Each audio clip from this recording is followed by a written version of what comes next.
Okay, hello everyone. I hope you all are doing great. And I welcome you all in this exciting webinar, which is on research and problem identification. My name is Karishma, and I will be the host for today's webinar. And I hope I'm clearly audible.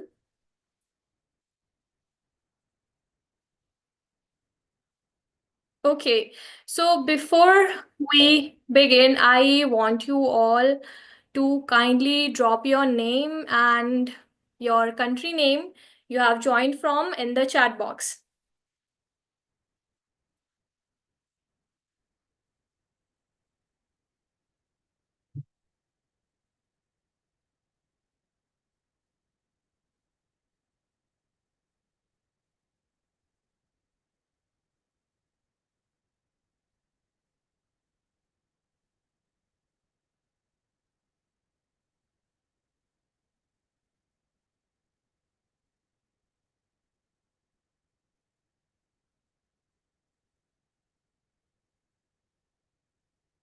Hi, Vidit.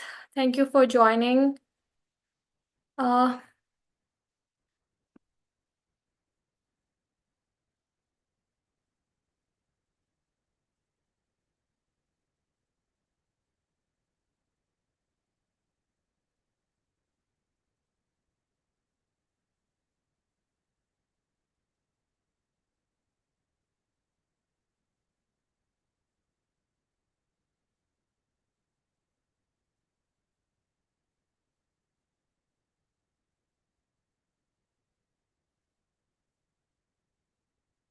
okay, so now let's get started with our session. So, guys, before I begin, I would like to thank our participants and viewers and everyone behind this webinar for making it possible. So, guys, today we have an amazing lineup of student presenters who will be sharing their amazing research on impactful problems and passion driven theme. So, before we start, I have an important announcement to make that at the end of the session, I will be sharing a feedback form in the chat. So after filling that feedback form, you will be able to receive a participation certificate for this webinar. So I want you all to kindly be with us till the end of this session. Now, let me give you a quick overview of what we will be covering today. So our student presenters will share their research on impactful problems and passion-driven theme. Also, we will explore how to identify impactful problem through research, and our presenters will also discuss how they choose a focus theme that aligns with their passions. Now let's move to our presenters, and I welcome Arish Agarwal, Aditi Goyal, and Sparsh Ranjan of grade 11 from Jayashree Parival International School, RFL Academy. So, student, kindly start with your presentation and share your valuable research with us. Thank you for that introduction. As you stated, my name is Sparsh Ranjan. I'm Arish Agarwal. And hi, I'm Aditi. All right. So we are part of Team Kaizen. We're from Jashi Parallel International School, and Team Kaizen is our FRC team. We're coached by RFL Academy, and we're the first FRC team from North India. FRC is a competition hosted by FIRST, and it's the largest robotics competition in the world. And today we've come to collaborate with Codeavour for their 6.0 track 1, and we'll just be discussing how you can find an effective problem statement and effective ways of researching to find that statement so that your presentation and your solution can really drive home a win. So I'll now begin my screen share. All right, so once again, we welcome you to FRC Kaizen and Codeavour 6.0's webinar. So webinar 1 will be about the research. Now, what we'll be doing is we'll be understanding how to analyze relevant problems that are given by Codeavour for track 1. We'll also be going over effective research methodologies and how you can really get credible sources. And lastly, we're going to explain some of the key focus areas in your research and how you can even go into more specifics from the focus areas that have been given by Codeavour for this competition. Now I'll hand it over to Arish to explain track 1.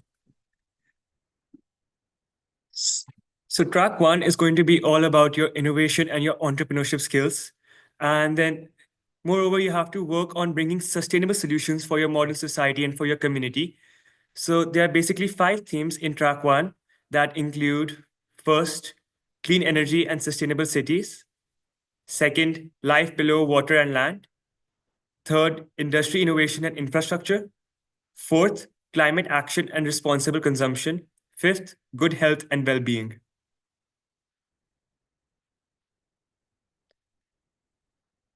So on each of these themes, you can think of like there are multiple SDG goals that Codeavour has combined with, and then you can think of multiple projects with it. Like with clean energy, you can have projects based on air purifiers, or you can base your projects on solar energy.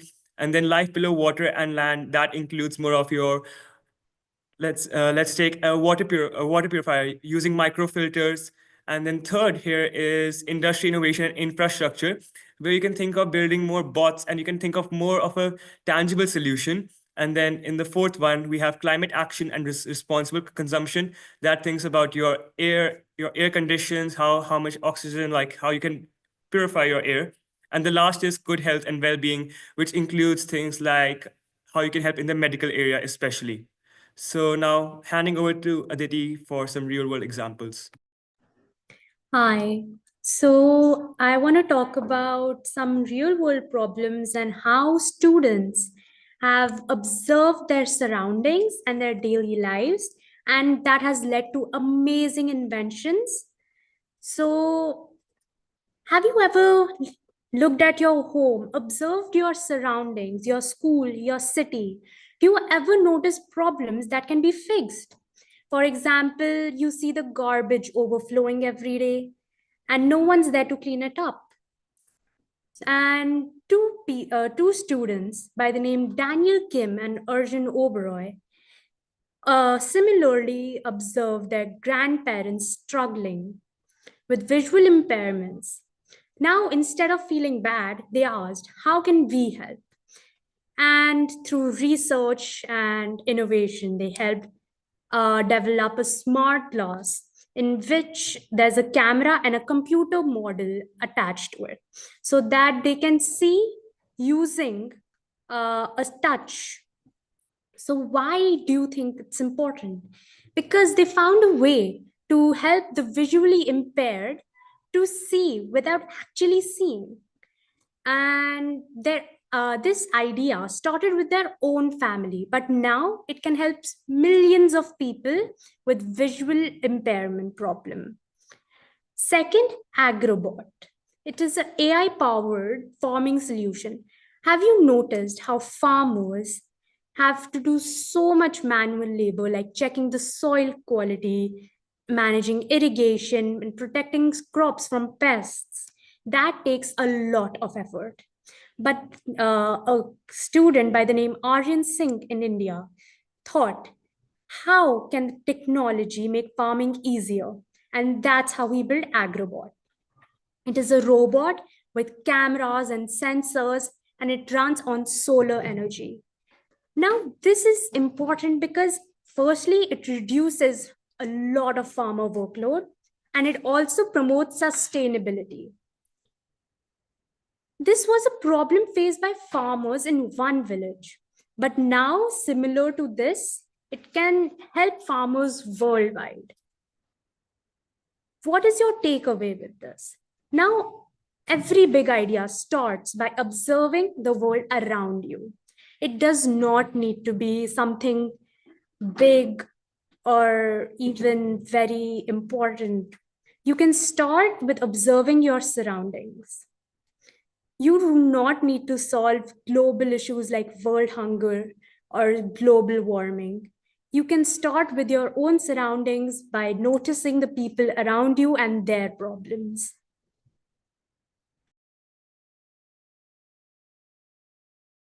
Handing over to Sparsh as he will take.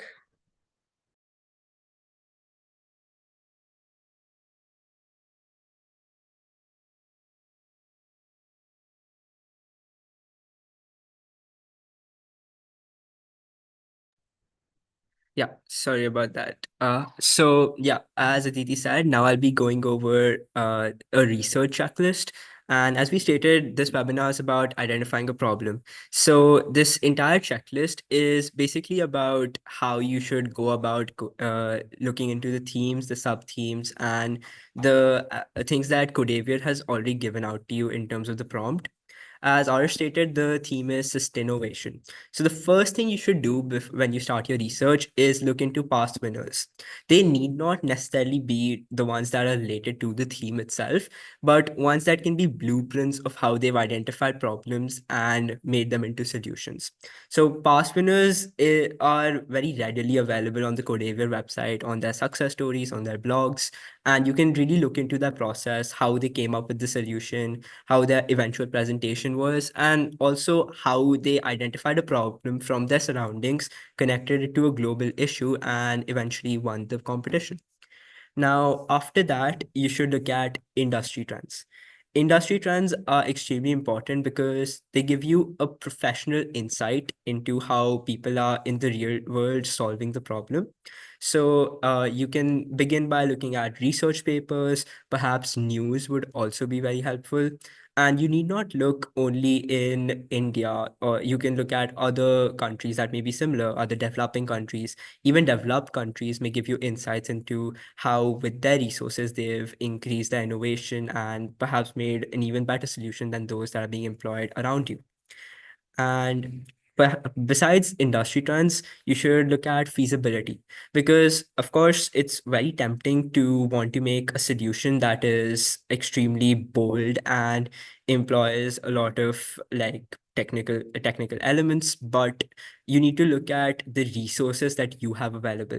Again, PictoBlocks, which is the primary platform for Codeavour's competitions, it's a very versatile platform and you can really do a lot with it. And even with just PictoBlocks, you can do a lot.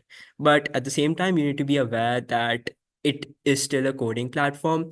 Even if you have some hardware resources, they are ought to be limited. So it's best that you think of a problem that is in your reach, that you can solve. Now, after that, in coherence with feasibility, you should look at underrated problems because often these are not just simple to solve, but also the most rewarding to solve. The reason for this is because underrated problems are being slightly ignored in the market or in the industry, and people aren't really looking into them, even if they may have drastic impacts on their lives. So, an underrated problem, for example, like Aditi stated, may be accessibility. Now, most apps or business owners might think that just because it's a small demographic, it won't add much to them if they add accessibility options. But actually, about 1.1 billion people could benefit from it. And imagine how much that adds to an app's market. So, in that way, you're not only addressing an underrated problem, but you're also connecting it to global demand. And that will allow your project to eventually be scaled. Now, after underrated problems are current inefficiencies. Again, your solutions, they need to be unique, but not necessarily completely new. You could look at current solutions that exist to problems and look at how you could take up those problems and improve these inefficiencies. For example, if there's a solar panel which uses an inefficient material, then you could replace that material and talk about how using that new platform you will be able to make a better solution. And this just shows that looking at the industry, as I stated, can really help you and give you an idea about how not only can you be unique, but you can also take up already made progress and improve upon it for your solution. So this would be the research checklist for how to identify a problem. Again, you need to know that the problem should not stem from the solution. Instead, the solution should stem from the problem. But all these elements are extremely important to keep in mind. Now, I will hand it over to Arish to discuss some credible sources. So one credible source I would definitely recommend to all is UN SDG reports. They provide a lot of stats for any goal related to SDGs. May it be no poverty, may it be infrastructure, and these all correlate with with the 5 themes that Codeavour has released in track 1. And the second one I would say is Google Scholar, which is a little bit more a little bit more high advanced level because they provide a lot of research paper, but they add a lot of credibility. If you go through them, you get to know a lot in the depth of what you're going into. To the next slide, I would say is about how you can shortlist your idea. So like you have done your research, you have used UN SDG reports, you have went through Google Scholar, and now you've explored multiple problems. But the big question is, which one do you choose? So the first thing, let's discuss about a simple and effective way to make your final decision. That is to create a pros and cons list for each idea. List the benefits under pros and the challenges under cons. The idea with the most advantages and the least challenges should be your final choice. So it's a great recommendation for comparing 2 problems. Next, let's talk about 3 factors that you should always keep in mind when you're shortlisting an idea. The first factor is impact and severity. Ask yourself, how many people will benefit from solving this problem? Second question, how severe are the effects of this problem? So let's take an example. Suppose you're working on an AI-based health monitoring system for senior citizens. The impact of such a project is huge because it can help save lives and assist millions of elderly individuals. On the other hand, if you build an AI system to sort a movie recommendation, it might be fun, but doesn't solve a major problem. So always prioritize your ideas that solve problems affecting a larger group or have a deeper impact on people's life. Next, let's talk about feasibility. You might have an amazing idea, maybe a drone-based medical supply system, but can you really implement it with the tools available? If you're working with pictoblocks and basic hardware, then creating an advanced robotic system might not be possible. So before you finalize your idea, you should always keep some questions in mind. Like, do you have the enough resources to build it? Do you have the knowledge to implement it? And can you compete it with the competition timeline? Third is relevance. Third is relevance is that even if your idea is impactful and feasible, you need to check if it aligns with your competition theme. Let's say the theme is AI for environment, and you want to build a chatbot for mental health. It's a great idea, but not relevant. However, you can tweak it to remain relevant and still maintain the core value of your project. That helps farmers, like let's suppose the chatbot we're building for AI for environment. It can help farmers to manage stress caused by climate change. See, now your idea fits the theme. Now moving on to the next slide, which is going to be about things to ponder upon when you're thinking about your problem statement. First is whether the problem statement is relevant to your issue. Many times when we choose a problem that seems important but later realize that our solution doesn't fully address it. For example, let's say you want to work on reducing food waste in schools. Your problem statement might be food waste in schools is a major issue and we need to reduce it. Sounds good, right? But what if your project idea is an AI system for smart dustbins that separates waste? That's more related to waste management, not food waste prevention. So you need to fine tune your problem statement to align with the actual solution. Maybe something like a larger portion of food in school cafeterias is wasted due to poor portion control. We need a system to track and minimize excess food waste at the source. The second question is, what is the significant part of the problem? Most big problems have multiple causes. If you try solving everything at once, your solution might become too broad or unrealistic. Instead, focus on one core issue. For example, if you're working on an air solution project, it has multiple sources: vehicle emissions, factory waste, deforestation. You can't tackle everything. But if you focus on reducing school bus emissions by using electronic buses, that's a clear and achievable problem to solve. The third question we're going to talk about is what would help you to justify your solution later on? So to justify a solution, you need to show 2 things, especially the root cause of the problem. And the second is why your method is the best. So always think ahead of how you're going to defend and explain your solution when questioned. And the fourth question is, are there immediate statistics or data to back it up? A good problem statement should always have real world numbers to back it up. Why? Because it makes it more accountable and credible. For example, saying water pollution is increasing is vague, but saying according to some XYZ report, 60% of Indian rivers are polluted due to industrial waste makes it powerful and undeniable. So before finalizing a problem and research some statistics, case studies, or reports. So now I hand on to Aditi for an interactive round. So now I will start with some question solving section of the webinar, so you can better understand how your problem statement should be framed. So our problem statement, you can write your answers on the YouTube chat box so we can see what you think is the right answer. So problem statement A, urban renewable energy adoption is hindered by infrastructure constraints, regularity barriers, and economic limitations, reinforcing dependence on non-renewable sources. Problem statement B, limited rooftop space, high costs, and poor grid integration restricts solar panel accessibility in urban areas, showing clean energy adoption. You may start saying your answers in the chat box.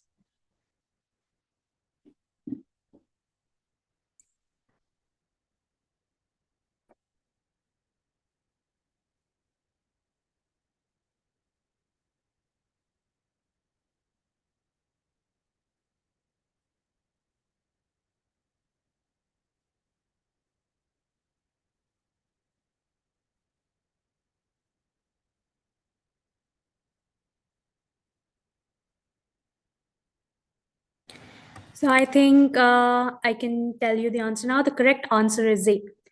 Why? Because problem statement A clearly identifies a specific problem of solar energy and its accessibility issues and key barriers like cost, space, and grid integration. But problem statement B is a little broad and could apply to multiple renewable sources. So it makes it less focused. It helps if your problem statement is very, very specific. And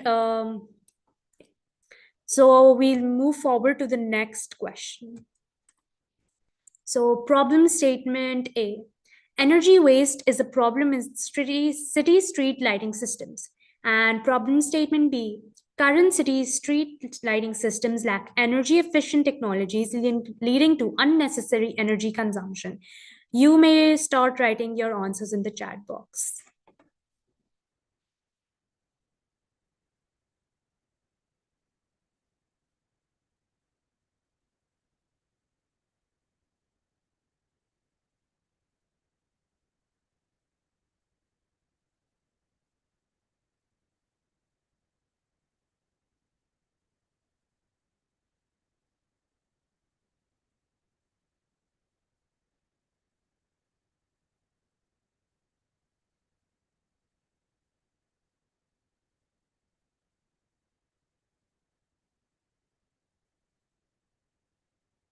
Seems like a lot of you have answered B, and it is the correct answer. Why? Because statement B identifies a specific cause. Again, it is specific. Your problem statement needs to be very specific. I cannot express this enough. I think we can move forward to the next question. So problem statement A, building in urban areas consume too much energy, leading to unsustainability. And problem statement B, the high energy consumption of older buildings in urban areas due to inefficient insulation and outdated systems increase their carbon footprint and operational costs. What do you think is the right answer? You may start writing in the chat box.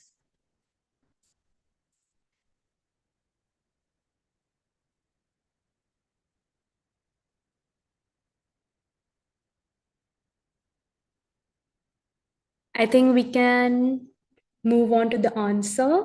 I think a lot of you have answered B. And the correct answer is B, because it outlines the specific reasons for high energy consumption and links them to measurable outcomes like carbon footprint. So we'll move on to our last question. And our problem statement A is electric vehicles are not widely adopted in cities due to lack of infrastructure. Problem statement B, the limited availability of electric vehicle charging stations in cities discourage the adoption of EVs and create challenges for transitioning to clean energy transportation system. Now, for EV is short form for electric vehicles, if someone did not know that.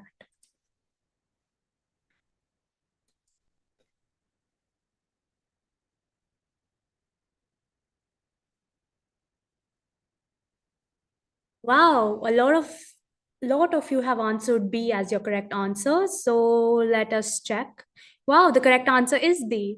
So because reason is because statement B provides clarity on a specific issue again, and it ties it to a broader goal of clean energy transportation. You can have a specific issue that links it to a broader goal, but your problem should be very, very specific. Okay, so I think now Arish will take over. Right. So I think we have discussed a lot today. So let's do a quick summary of what all of you have discussed and how we can go to a research. So the first step is, I would say, is a start board. Many of you have already have some ideas in mind, but don't rush into choosing one immediately. Instead, explore different possibilities and think about a problem that is in different areas. For example, let's say you want to work on an environment sustainability. Instead of jumping straight into a solution like I will create a smart recycling bin, step back and ask what are the biggest problems in sustainability? Is waste management, pollution, energy conservation, or water scarcity a problem as well? Which one do I feel most passionate about? By a start board, you give yourself more options and increase the chances of finding a unique and impactful problem. The second one is prioritize your problems. In this, you have to ask yourself what we discussed earlier is impact, feasibility, and relevance. Impact, how many people does it affect? Feasibility, can I solve this with the existing resources I have? Relevance, does this fit within my chosen theme? So the third is the research focus area. At this stage, you should start digging deeper into the problem you have selected. Research is important because it helps you understand the problem better, gives you real data and stats to justify why your problem is important, shows what solutions already exist so you can improve upon them. For example, if you decide on working on improving online learning experiences, your research should be focused on what problems a student face in online learning, what solutions exist already and what are their limitations. Can AI or gamification make learning better? A great way of staying organized is to divide your research into cause, effects, and existing solutions. And the last one is to define a specific problem. This is the most crucial step, I would say. Your problem should be clear, focused, and actionable. If it's too broad, it will be hard to solve. Let's take example of water pollution is a huge issue in cities.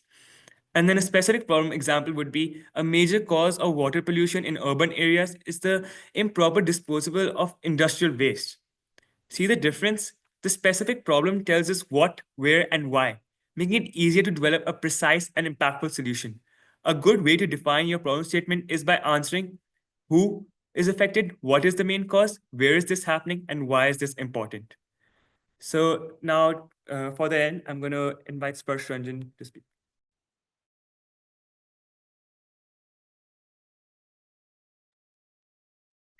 All right. So now, having had the summary of this entire webinar, these are a few links that we believe would be helpful and basically like summarize the things that we would want you to take away from this webinar.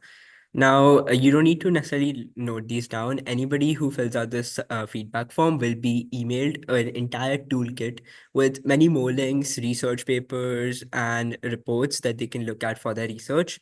So again, Google Scholar, the UN SDG website, where they post annual reports on each of the SDGs, how they're going about in each of the countries, developing, developed, all of them. and lastly, PictoBlocks. So for PictoBlocks especially, we would want you to watch Codeavour's other webinars that focus specifically on it and how you can build out your solution. Now, besides these links, we'll also be adding a lot more links into our final toolkit that will be sent to you. So thank you everyone for attending, whoever stayed from start to end or even for a little bit. Thank you for attending. And this is a feedback form that you can fill out. Uh, FRC Kaizen is extremely grateful to have done this webinar with Codeavour. And we would want you to join again for our second and third part of this series, where we will look into solutions and the X factor in presentations that you can add in. So handing it back over.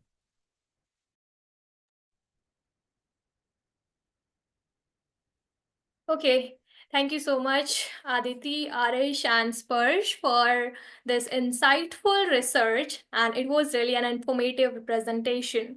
Now, we will move on to our Q&A session, and feel free to ask for your question, and we will do our best to address them.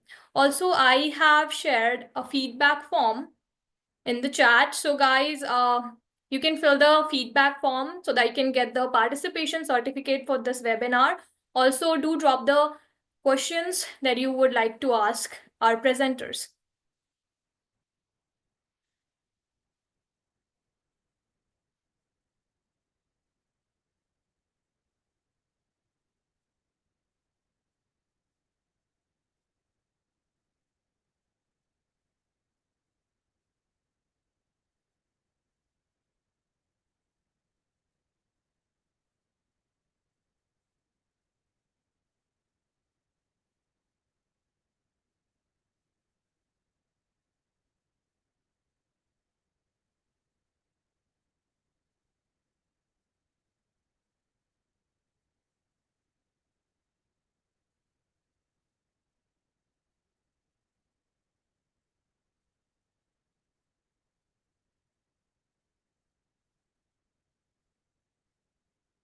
Okay, I cannot see any questions. Okay, I was thinking, yeah, there is one question. I was thinking of infrastructure as it really unexplored. Can you give some guidance of how I should go about its feasibility? Okay, so presenters kindly address the question. All right, thank you for the question. So, as you know, infrastructure is one of the themes this time for Codeavour. It's about clean cities and infrastructure. So, of course, take it through that lens, taking it through the sustainability lens, because that's the main theme of this year's competition. Now, when you look at it, I would suggest that first look at the infrastructure around you.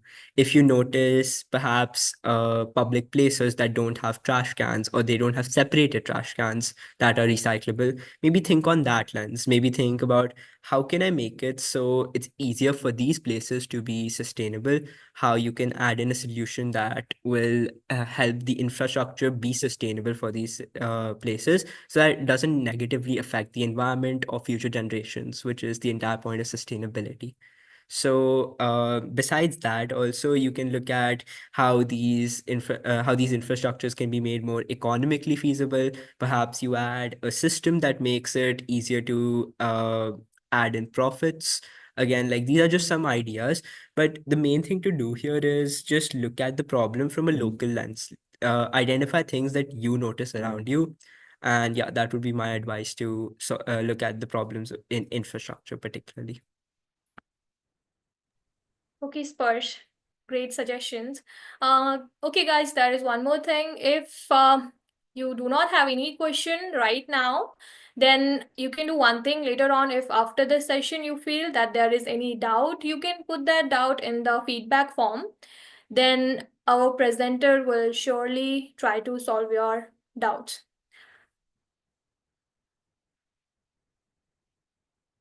Okay, so guys, that is all for today. I hope you all enjoyed the session. And once again, I would like to thank our presenters for their outstanding research and presentation. Also, thank you everyone for joining this webinar with us. And we are looking forward to seeing you tomorrow in our next webinar. Till then, stay tuned with us and have a great day, everyone.